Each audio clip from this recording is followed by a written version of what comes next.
In today's video, I am going to teach you how to create a sales funnel with Getresponse.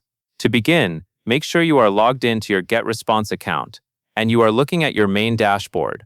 Along the top of the screen, you will see the main navigation menu. Find and click Tools.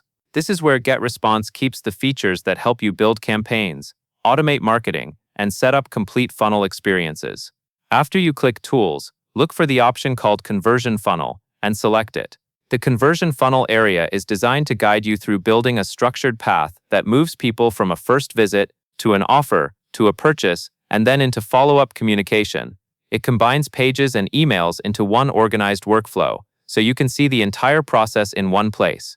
Next, click Create Funnel. This is the starting point where you tell Getresponse what kind of funnel you want to build. From the available options, choose Sell a Product. Selecting this option is important because it sets up a funnel framework focused on revenue, including the key pieces you need for a sales experience. Once you select Sell a Product, click Full Sales Funnel.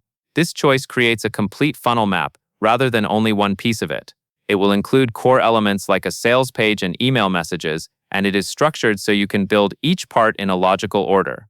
Now you will be asked to select your store and your payment processor. Choose the store you want to connect to this funnel, and then select the payment processor you will use to take payments. This connection is what allows the funnel to properly handle product details and checkout, so take a moment to confirm you are choosing the correct integrations for this campaign. Finally, you will see a visual map of your funnel with different steps, such as the sales page and email. For each item in the map, click Create. As you work through the map, focus on completing each piece before moving on to the next. This keeps your funnel consistent and makes it easier to test later since every step is connected and visible in one overview. And that covers everything you need to know.